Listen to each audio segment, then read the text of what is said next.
Season 3 of The White Lotus is by far the best season because Mike White's genius is his ability to articulate these very deep emotions through simple dialogue. Even normal conversations at dinner become these deep statements on female friendships, the wealthy versus the working class, age gap relationships, spirituality, or compromising your morals in order to get what you want. How experiences with other people bring out our own deepest insecurities. And while I very much missed Jennifer Coolidge, my favorite thing about this season is that every storyline was interesting to me. There were no static characters. Everything felt so dynamic, and the people that they were in episode 1 versus episode 8 could not be more different. What's fascinating is that they were all tied together through this idea of toxic relationships and this very toxic relationship they have with their self-identity.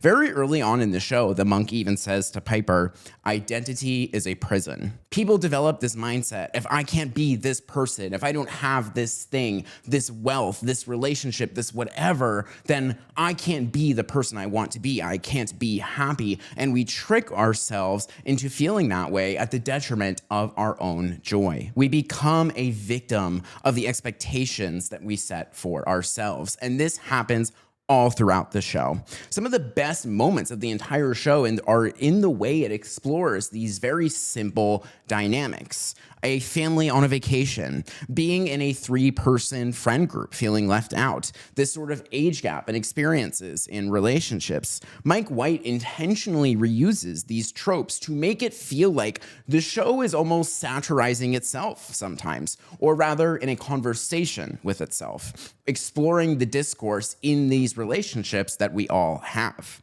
And what I love about this is we'll constantly see these tropes reappear, like a family on vacation in every single season, yet the way these families interact with each other could not be more different. However, we always feel ourselves reflected in them in some way. The entire essence of The White Lotus as a show is exploring this. It is exploring our relationships with wealth, with loved ones, with our family, with society and culture as a whole to make us introspect and think differently about the way we interact with our very own friends. There was no greater example of this to me than, again, this season with moments like these 3 girls and the dialogue they had, this feeling of competitiveness, to the way that this family interacted with each other, to the way that wealth has really come across, this entire series with narratives like Belinda spanning all 3 seasons. I think that this was by far the best season of the show. And my goal with this episode is hopefully to prove that point to you. I really want to walk through all of these characters one by one and sort of the narrative arcs that they go on to really explain, one, what was my thoughts and feelings, but also why this show is so good at making you explore your own emotions, your own relationships with these things that we've all experienced in some way, yet we can always kind of feel ourselves personified as one of the people, but not always that person, or sometimes it even switches. So with that, welcome back to Nikki and Night. I am your host, Nikki Reardon. I could not be more excited to talk about season 3 of The White Lotus. I have been obsessed with this show. And honestly, again, this season really did it for me. I think that the characters were so interesting. I know this is a very not common take. A lot of people online really love the first 2 seasons a lot more. Also, I just know that I felt like this void of Jennifer Coolidge in the show felt like it was going to be impossible to fill because, one, she's just so iconic, and 2, she really just was perfect in that role. It really felt like the first 2 seasons was Jennifer Coolidge, the show. But again, what I think really White Lotus is as a show is this exploration through these ideas of wealth, class, and the relationships that we kind of form with our family, friends, and loved ones around those things. And I think it was very interesting to see some of these tropes reappear in the first 2 seasons, but also a much different twist on them. I also got to go to this my first ever brand trip thing, which was crazy. It was this past weekend. It was at the Four Seasons Hotel. HBO invited me, and they did this entire thing about White Lotus, which was so cool because this was a show I've actually been talking about online all the time. I have just absolutely been obsessed with it, honestly. I think it is so fascinating. The dialogue, the writing, everything about the show is so interesting to me. I've done a lot of research about Mike White also, and some of the things he said when crafting this season that I'd really like to share with you all. And also I tried to vlog this thing. We'll see. Maybe it is up or not at this point. I'm terrible at vlogging. I have no idea how to do it. It was very social anxiety inducing for me. So, you know, we'll see. Maybe I'll like voice it over and do some commentary that makes a little bit more sense for you guys. But that is coming soon. Also, just want to say, it feels so good to be back. Oh my God. The last 3 episodes that you guys saw were all guest episodes, which was very, very fun. It was so cool that I'd never done a guest episode on this. So it was very interesting and an interesting muscle to kind of like flex and try out. I would like to make it clear my goal with this is never to be an interview show, but a show that does interviews. Like, you know, like there are like interview shows, like Call Her Daddy is, it's like always an interview. You know what I mean? But I don't know. A lot of my favorite shows, I think, are the ones where they can do that and can bring people on to explore some topics, but also like this relationship that you have with the host. And also, I just love to talk. Like, I love to do the research and think about the thing and present the information in the way that I see it. So thank you for bearing with me. And also, you guys left some really insightful comments about my tendency to interrupt people, which is a problem I have in life. I'm working on it. I'm very self-aware about it. Interviewing is hard. It's an entire muscle that I have not really flexed creatively in this way, at the very least in a very long time. So I am excited to do more of it, and stay tuned. Also, random other life update. Got a big haircut literally like a month ago. But again, I had filmed all these episodes in a row back to back. So y'all didn't know for a month. So anyways, I feel like a different person sitting here, which is very interesting and crazy, but this is why you should follow me on Instagram. If you followed me on Instagram, you knew. If you followed me on Instagram, you would have seen all the cool pictures from me at the White Lotus Hotel and all the cool things. So make sure to check that out. And also, guys, we are like, I think 600 away from 10K followers on Spotify. So please, please, please, please, manifest. Get in there. You have a Spotify account already. You can just hit the follow button and you can listen to all these episodes on your car ride to work, at the gym, blah, blah, blah. So with that, I think that's it for my intro. Let's dive into this season of The White Lotus. And there's a few things I think like want to hone in on, like why I like the show as a concept before I go through like each of these, you know, like the rat lifts and like the dynamics and the characters in the show specifically.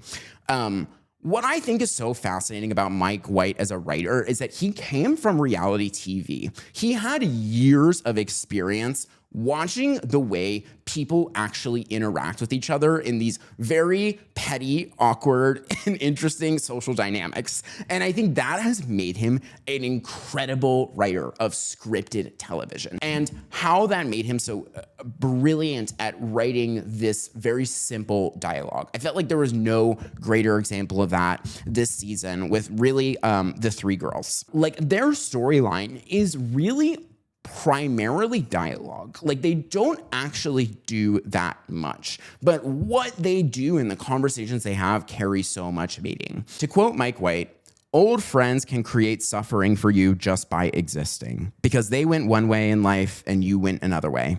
So it feels like you have to defend your choices just by being in their presence of someone who you came up with." And I think like this is so fascinating and also very, very much ties into the speech that Lorie, Carrie Coon's character, gives at the end, like this incredible monologue. But I just felt like this idea of like old friends make you suffer simply by existing. Not even necessarily because of anything they have done, but because their life makes you reflect on your own choices, right? It's why you kind of feel sad sometimes, like going to a friend's wedding when you haven't gotten married yet, or you see all these amazing things. Maybe they had a family and you didn't have a family. And even if you don't regret those choices, those decisions, it makes you turmoil over them. It makes you feel kind of insecure or anxious or whatever. And I feel like that was really very intentional with these 3 women. You know, like they were very meant to be like 3 people who came from the same place but went entirely different ways. Even down to the thing how he's like, one lives in LA, one lives in New York, one lives in Austin, Texas, right? He's like very intentional with picking 3 different sorts of paths in life that they go on. And when even going to, again, like this monologue at the end with Carrie Coon, to quote it, she says, "I never had any real belief system. Work was my religion, but then I lost my belief there. And then I tried love, and that was just a painful religion that made everything worse. Being a mother, that didn't save me either. And what's fascinating to me about her dialogue is we always look for things outside of ourselves to feel more like ourselves, right? Like, I will feel good about myself when I do this job. I will feel more like a woman when I am a mother.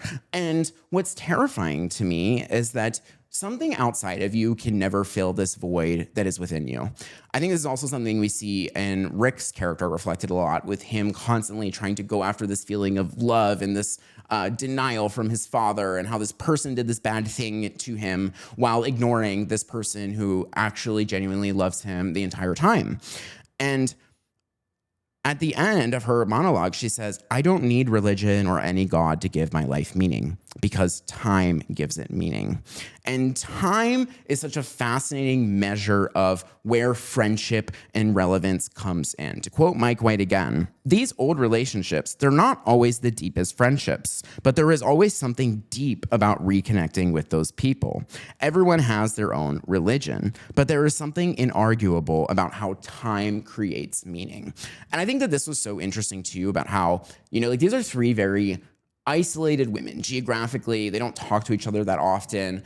They're really just kind of holding on to this friendship of what they were in their youth, and carrying that meaning with them, even if they're not actually that close anymore, even if they have very deep ideological differences, like we see in this conversation about politics and whatnot, or when Jaclyn is going after the guy that Lorie also wants. Like, they are very different people, yet time has created this meaning for them. The fact that they have been through so much, the fact that so many people have been in and out of their lives, and yeah, they didn't always grow in the same direction, but the fact that there are these moments that they could share and reconnect and intertwine once again, and just feel like this ability to pick up right where you left off, even if you don't know everything about each other, if you don't spend all this time together the same way you used to, is so beautiful. And I have felt that way about some friends in my life too, where, I don't get to see them at all anymore. And we used to be so close. Like, they knew everything about me. I would tell them everything. I would go on a date and they were the first FaceTime I called. And it's not that I have anything against these people. It's not that they have anything against me. It's just life took us in different directions. And despite that, this time that we have spent knowing, like, hey, we're not talking a lot, we're not seeing each other, but like, that doesn't change the love I have for you. And if you ever needed me, or when I'm in your city 9 months from now, I will make time to connect with you and see you. Like, that is so beautiful. There is this almost inescapable element to how time really cements things, relationships especially. And that, I think, was a really cool piece of this monologue. And what's even more fascinating, I think, about these three girls is really when they are fighting. The dialogue of these three women is flawless, and it really shows how friends can make you feel insecure unintentionally through things like just this concept of being a three-person friend group, and how she has these moments of seeing the two of them talk to each other or laugh with one another, and how that makes her feel so sad and insecure. And it's not because they're doing anything to her, but it makes her reflect on herself. And also with this idea of like this competition that they all feel towards each other, not just in terms of like little things. And they talk about their lives and their choices, and how so-and-so dedicated their life to a job, and how this person's an actor and she's famous, but this other person has a really beautiful family and a nice home, blah, blah, blah. Like, it's almost inadvertent the way that they are not trying to compete directly, but the comparisons they draw between themselves is inevitable. And that is because they all grew up together. When you have this idea of we all started from the same place, there's always this element of like, could that have been me? Did I choose wrong? Did I do this? Blah, blah, blah, blah. And again, like, that is such an interesting, I think, dynamic to explore. And I also think we see this with a lot of the flaws, especially in Jaclyn when she's like trying to hook up with Valentine. And what's fascinating is like, Jaclyn doesn't want the boy. She wants to win the competition. And you will meet a lot of people like this in your life, where in order to feel better about themselves, they have to bring somebody else down. And a very easy way to do that is they just manufacture a competition. Even if they're not interested in that boy or whatever, if they can say, okay, we are both going to go after this boy and he's showing interest in you, but I can pull that interest away from you onto me, in my head somehow it will prove that you are here and I am here. I'm just a little bit better because this other person, outside source, validated me in this way that I can't get on my own. And what's so sad about that is it doesn't fix your own insecurities.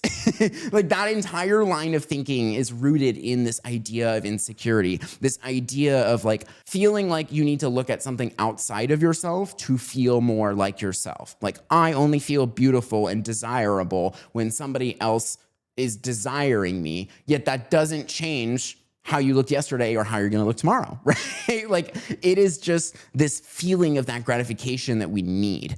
And what's so fascinating to me, and I think this happens in female friendships a lot, from the way a lot of my female friends have described it, but also just all friendships, is how that turns into this concept of competition, again, like even when not directly expressed. You know, I think that what's interesting about Jaclyn's character is, like, I think she's genuinely doesn't view the situation and the argument like she did anything wrong. Because that is the way a lot of these people think when they have this inadvertent like nature of just doing it to validate themselves. And again, we see how this is like really at her own detriment. Like, she has this very loving boyfriend back home that we see her on, her husband that we see her on the phone with, blah, blah, blah. And how everything she said about how crazy they were for each other is so true. And that I think was very, very interesting to explore. I also loved when they kind of like were always kind of talking shit about each other a little bit, or at the very least, like expressing discontentment with a lot of the choices or like things they said. And I actually read this article recently, or saw that was so interesting, talking about how there is a study that says that like friends who are comfortable kind of like roasting each other or insulting each other to their face generally have longer lasting friendships. And I think it's very much because of things like this. Because when you don't feel this ability to like express those things fully, they fester within you. And when you don't have a place to, like seek that out, it turns into, again, this resentment, this competition, this rage. And that is where these three women are kind of constantly at one another in different ways. Two of them are talking shit about the other girl's political beliefs, and the other two are talking shit about how the girl kind of is, she doesn't look as good as she used to. And then the other two are talking about how, oh my gosh, she's so obsessed with male attention, blah, blah, blah, right? Like, they're always just like nitpicking at each other. But again, like, what is so interesting about these three is that dialogue. Something I found fascinating was, did you know that the actors of the three girls in the White Lotus thought that their characters were going to be the disappointment of the season?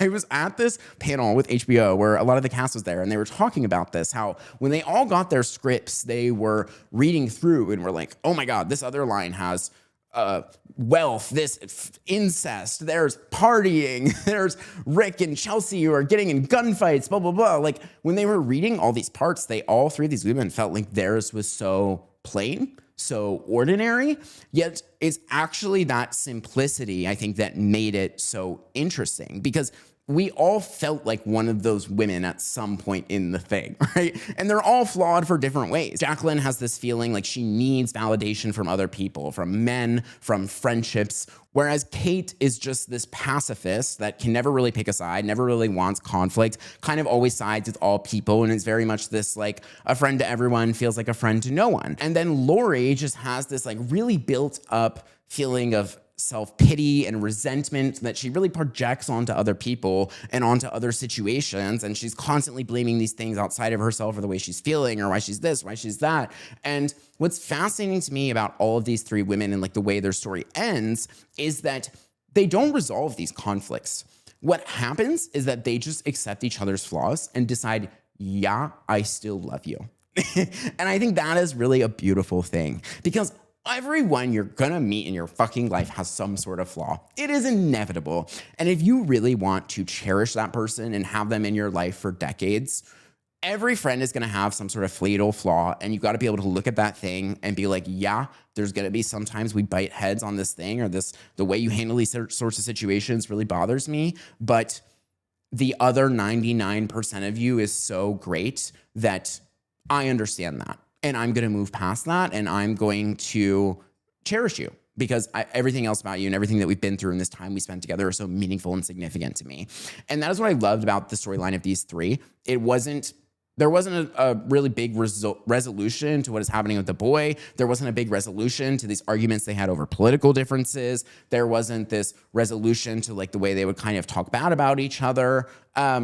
They just decided that they were all happy to be at the table and that they were so happy to be with each other. And they felt that the time they spent was significant because they've been through so much and they love each other. And I think that's a very real thing to think about friendships. I also think it's a very real thing that like you're going to have friends that sometimes make you feel anxious or make you feel jealous of something happening to them, or maybe insecure about like a thing they have or a relationship they have. And that's not necessarily a bad thing. I think that's a human condition. We all look at things of other people and then use that to reflect upon ourselves. And what I hope is that sort of those three kind of like make you think about your own friendships differently. Then we get to the Ratcliffe family.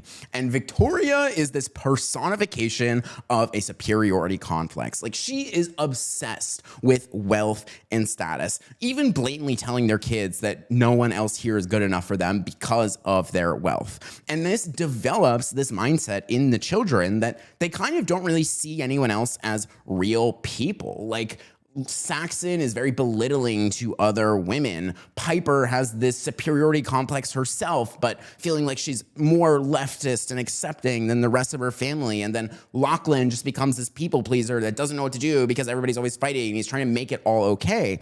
And what's fascinating, when they are told that these other people aren't real people and belittling them, and their mother is forcing that belief kind of upon them, it should be no surprise that they get a little incestuous. Like, while very crazy and weird, it is meant to exemplify, I think, the way that wealthy people get very, not literally, but like incestuous with one another. And this idea that like people of a certain wealth and class or whatever, like they're not dating down. And this idea to date somebody who didn't go to this university or hire somebody out of this job that didn't go to Harvard or Princeton, like, there's this like incestuous network of these very wealthy and privileged people. And I think that is kind of what the sort of like Saxon Jaclyn thing is meant to represent. Victoria's monologue at the end is absolutely flawless because it so perfectly encapsulates the way wealthy, out of touch, entitled people cope with knowing that they are part of a rigged system that is like rigged in their favor. Like they are the beneficiary of this mass not equal distribution of wealth. And when she says things like, it would be an insult to the billions of people who don't we have to enjoy it. We lived better than they ever have. Like it is so crazy because that sentence acknowledges that she knows that the only reason she can have those things is because there's billions of people without those things. And I think we see this a lot with Piper when she sort of gives this speech to her mom about how she felt like she could live this life but couldn't because these material things were actually so important to her. She only makes eye contact with her mom. If you really go back and watch that scene, like she feels so much internal shame, yet the only person she knows she can look at is her mother, who she knows is this out of touch and is kind of like, you know, not forced, but baked that mindset into her upbringing. Then we get to Saxon.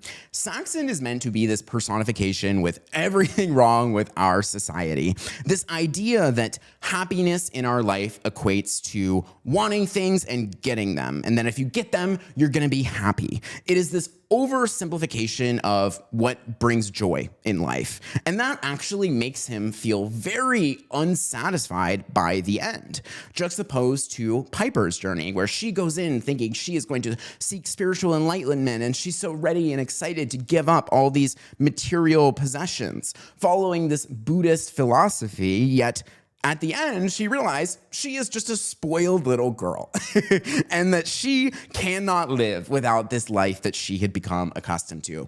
And what's so fascinating about Piper and Saxon is that by the end of the season, their ideologies completely flip. Saxon meets people like Greg, and he sees his own life play out. This philosophy of if you go after what you want and you'll get it, you'll be happy. So to him, the things he wants are wealth and a hot wife and the cool thing. And he sees this guy who has a multi-million-dollar mansion, a yacht, this hot girlfriend, yet he finds it pitiful.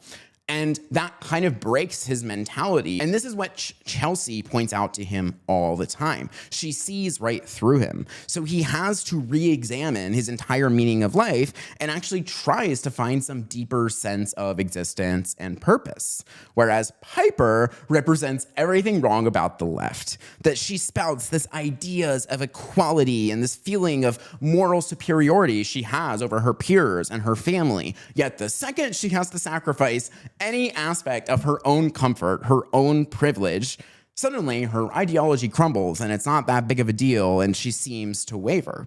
She's meant to represent this irony of privilege, that people say that they want these social improvements and equality, but refuse to challenge the status quo because they are a beneficiary of that status quo. So they just rage into a void on the internet and get mad at their friends and get mad at this person without ever actually doing anything. And this is really, I think, a concept with like this neoliberalism and what has become of like the Democratic Party in general.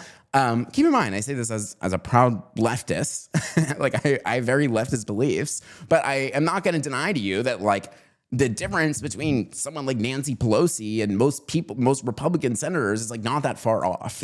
You know, like she's extremely wealthy and engages in insider trading, and you know what I mean? Like, and I think that is what Piper's character is meant to show, that people on the surface really spout these ideologies about wanting this social improvement, but only in this very blanket happy-go-lucky sense. And the second that it's like, okay, great, like let's like look at a real systematic change we can make. With Piper, it's changing her own life. With other people, it's the actual systems of government, systems of the way we spend money, and suddenly all these things sort of disappear, you know? And that is what is so fascinating to me about Piper. I actually think she has one of the most very predictable storylines in the show, but it's very, very funny and well done. I think the way it perfectly juxtaposes Saxon's experience at the White Lotus.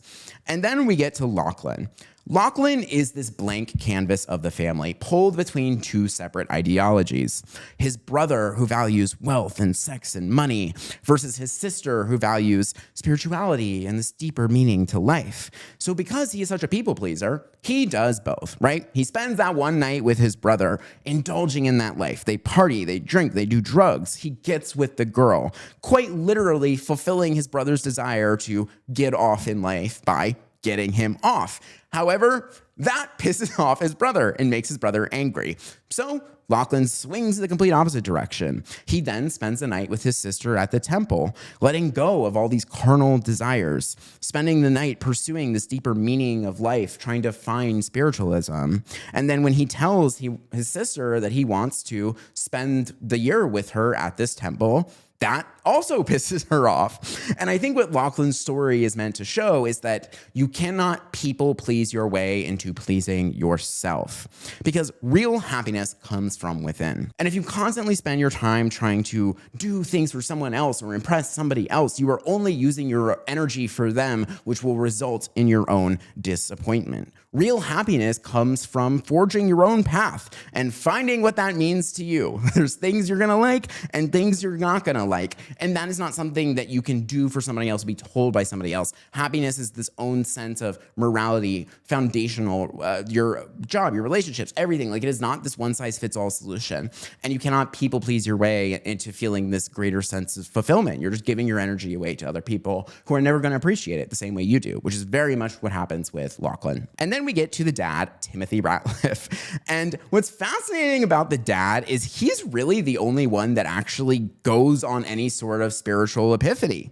He starts thinking that his family is going to be absolutely miserable and die from this massive scandal that's about to happen to them. So he quite literally tries to kill them. But by the end of it, he realizes that his family is stronger than he thought they were. In fact, I even think he finds out that maybe he's a little stronger than he thought he was when he stops them from almost committing suicide. And the dynamic between Victoria and the dad is so interesting because they never even touch each other once. No hug, no kiss, nothing. Like, Victoria is so disassociated from him that she never even notices that he was the one who stole her lorazepam, despite constantly showing signs of it. He's like sleeping in all the time. He has this blatant incoherence. He's not really present in any sort of conversation, barely even saying full sentences sometimes. And it kind of makes you wonder if they ever even love each other. And it's so interesting to me that this is not even a plot point or even brought up once. And it's not that they don't love each other. What they love is the life that they give each other. This idea of the perfect family and the wealth and the status that they have. And they get to pity everyone else and pity the people who doesn't have what they have. So they have to enjoy it. It's only right. It would be insulting otherwise.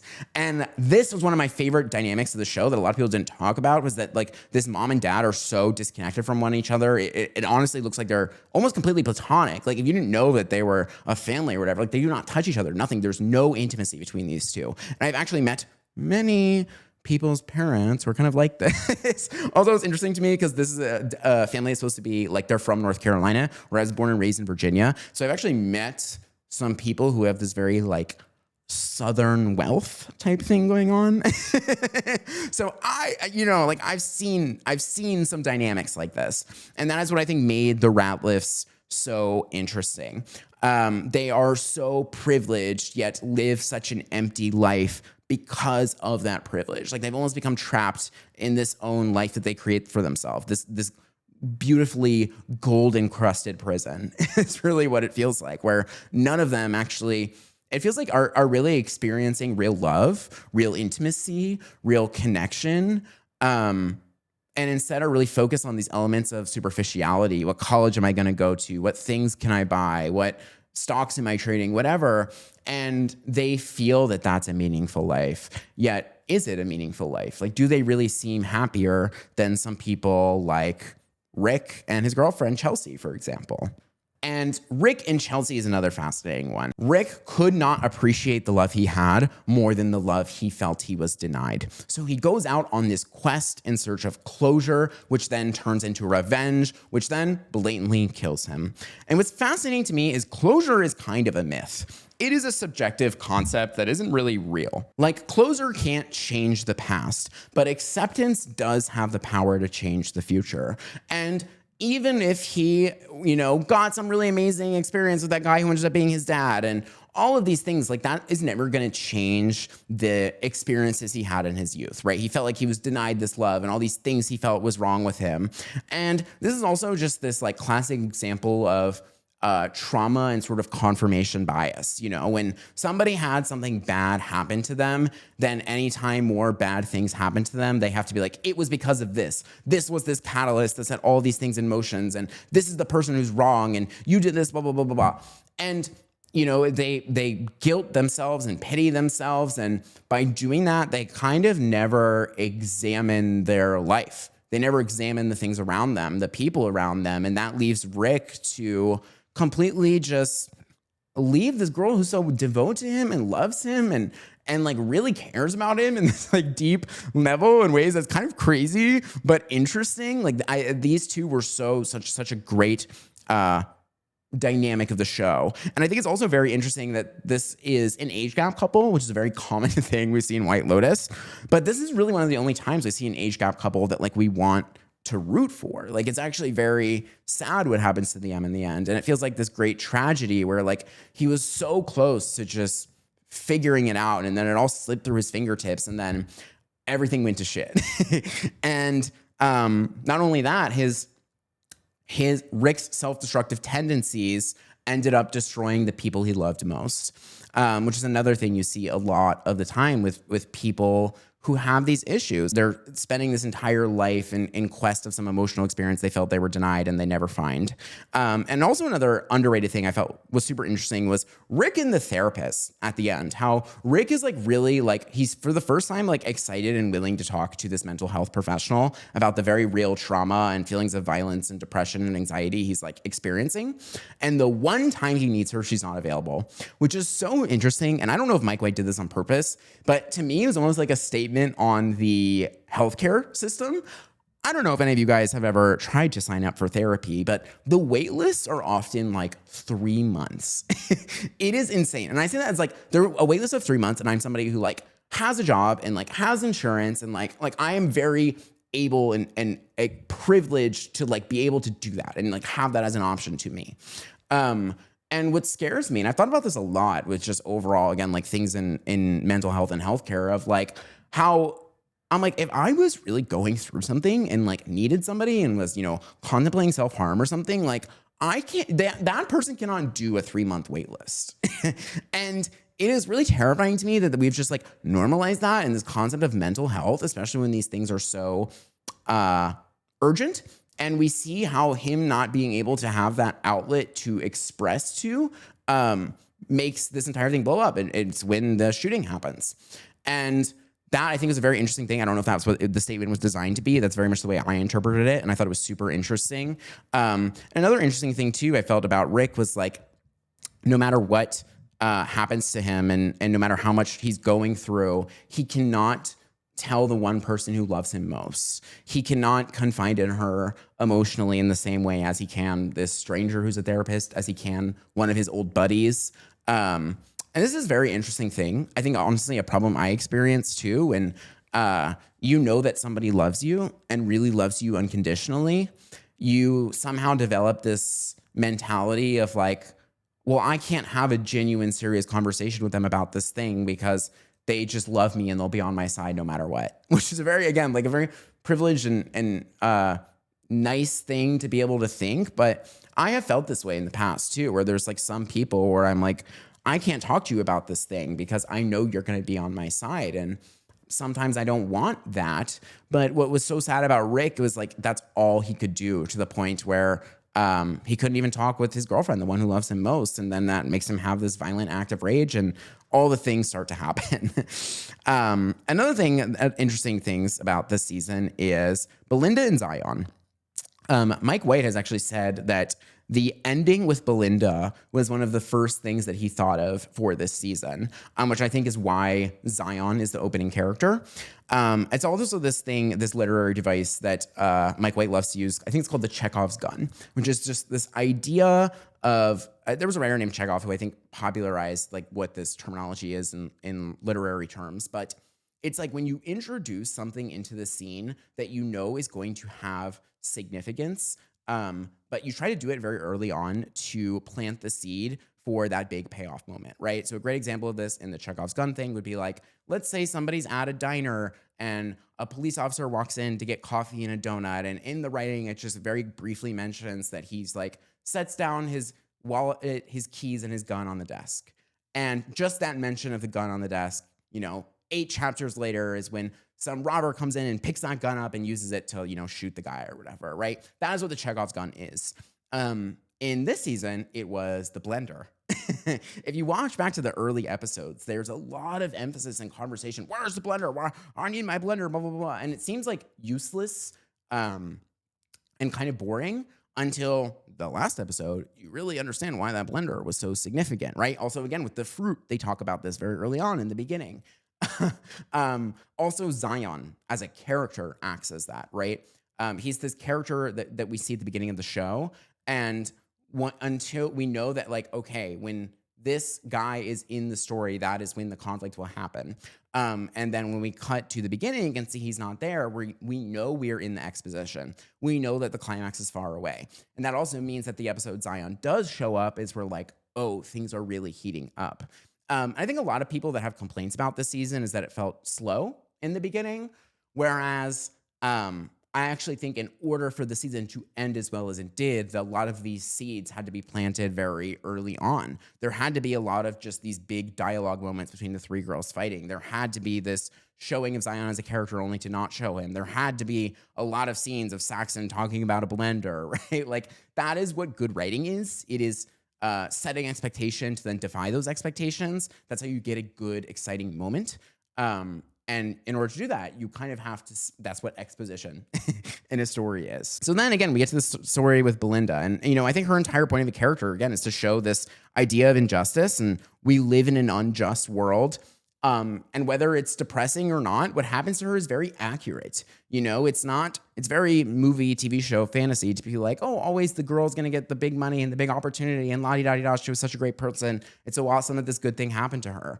And if good things happen to good people all the time, we would live in a much better society, but we don't. And that is a sad reality of the world. And I think that's interesting about Belinda. And then also, again, we see this moment where Belinda passes on the trauma that she felt from Tanya. And what's so fascinating is that in this moment, you can tell that Belinda is almost insignificant. She's like, oh, can I just be rich for 5 minutes? Like, I just need to figure this thing out, blah, blah, blah, blah. Yet you see the pain on the face of the man that she had met and even been intimate with, and how much that deeply hurt him, and how he now has that exact same emotional turmoil that Belinda felt. Yet to her, it was almost insignificant, just again, like a passing thought. And I think that is, again, so interesting to her. And also this idea of sometimes how wealth corrupts people. Wealth is, what people who have it become so addicted to it and feel like they have to hold on to it, especially people like her who felt like they had to fight so hard for it, has made her completely stepped away from the idea of sharing it ever and altogether. And again, I don't think Belinda is like a bad person, but that was an interesting thing that I think happened with her character that I found very fascinating. And another theory I have is, imagine if Belinda opens her own White Lotus spa and that is the plot of another season. Like she has this $5 million that she then uses to like pay for like the franchising fee and then opens her own White Lotus spa. She can kind of like take the role of what the hotel manager was in the second season. And I think this would be such an interesting way to bring back so many characters. We could really explore Zion a lot more. We could explore any person from season 1 who was like around that hotel in Hawaii. She can just be like, oh, Belinda liked them so much she hired them over here or whatever. You know what I mean? Like there would be so many interesting ways to tie that into a narrative. I don't know if that's what Mike White intends to do, but I do love that that is kind of a seed that has been planted. And I love the idea of exploring like Belinda kind of becoming the thing that she resented and her having to go on that own emotional journey of her kind of becoming what Tanya was as a character, I think would be so fascinating. And then another few like character dynamics I want to talk about before the end. We'll talk about Mook and Guy talk. First, actually, I want to talk about Chelsea and Saxon. Chelsea and Saxon are one of my favorite character dynamics in the entire show because it's the first time a woman has looked at him the way that he looks at other women. Like she doesn't even see him as a real person, almost just kind of like an object or a joke. And he is so taken aback by this woman in like a very large age gap relationship finding him pitiful. In his eyes, he's like, I have everything a person should ever want. I'm wealthy. I went to Duke. I'm this man. I get girls, blah, blah, blah. And how could she view me as less than this guy? And what's fascinating is like her doing that and so just brushing him off. Like she's almost like she's not even trying to be mean to him, but just like, dude, like I know you. I met 1,000 of you and like I know how your life goes. That made him have to introspect on like, well, why is that? Why can somebody feel that way about me? What does she value that I don't value? And that's when, she introduced him to all these books and stuff. And we actually start to see like a very interesting, good character arc for Saxon as a character, which I thought was fascinating. And again, would have not guessed at all within the first 4 episodes. Like they really do everything they can to make him as unlikable as possible. But her, viewing him almost in this inhumane way makes him discover his own humanity, which I think is a very interesting thing. And a kind of a funny thing that we see even again on this last scene in the boat when he's like reading this book, that, he going to Thailand for Saxon was seeing where his life ends. It was seeing all these rich, old, bald white guys that accomplished everything that Saxon feels like he wants to accomplish and is entitled to accomplish. And when not only he starts to find those people pitiful, but all these people and beautiful women around him also kind of view those people as pitiful. It's like, well, maybe I got to re-examine the path that I'm on. And it actually makes Saxon have this very like sort of redemption arc. At the very least, you see like growth as a character in him.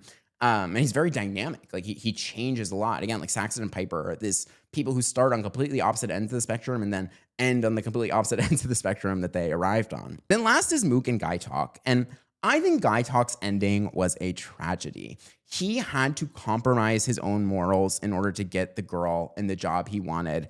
And he kind of sacrifices this piece of himself, this piece of his religion and Buddhist ideology to obtain these worldly desires that he wants, which is ironically counterintuitive to the entire institution of Buddhism. And it's sad, like hard work didn't pay off. Like him just being this honest guy, this honest employee, loving this girl, really doing everything he can to make her want to be with him wasn't even enough for her. It had to be him being the badass and shooting the guy and being the savior.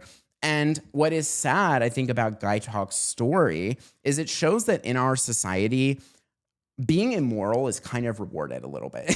I mean, look at our president. But like with Guy Talk, like he spends all this time, almost quitting his job, almost getting fired. And then when he's like, you know what, I'm just going to sacrifice everything I believe in to do the thing that I know I should do, it works out for him.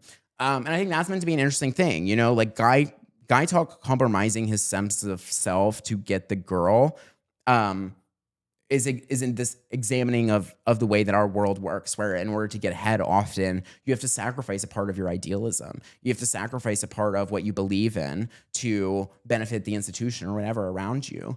And what's left of you if you keep doing that over and over again to get ahead? Maybe you just end up like Greg. And that's a very interesting thing. So what are my closing thoughts about this? I think that this is the best finale we've ever seen. I felt like it was so dramatic. So much happens. I felt like the deaths were kind of expected for me in ways that I feel like normally the first two seasons, the deaths were kind of unexpected. I feel like we always knew something was going to happen to Chelsea or Rick. The Lachlan thing was kind of a twist that I was into.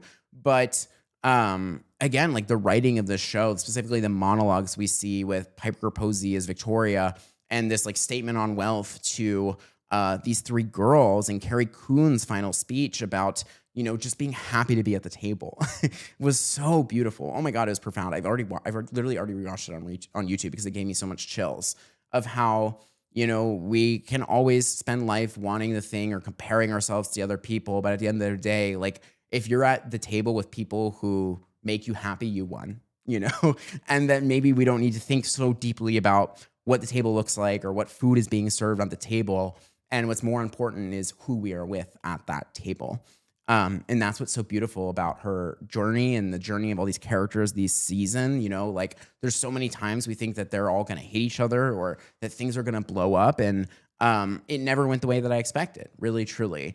And I absolutely love that. I think that this was such an incredible show. I hope that I could change the mind of some of the people who were haters about this season because I thought it was truly so profound. I loved it. It is such, again, like I think Mike White is such an incredible writer, a director. Thank y'all so much. We have a lot of exciting stuff coming up. Hopefully I'll post that vlog. I don't know. We'll see. But again, follow on Spotify. Please, please, please, please. We're so close. Don't forget to sub to the channel if you haven't. And yeah, I'll see y'all next week. Bye.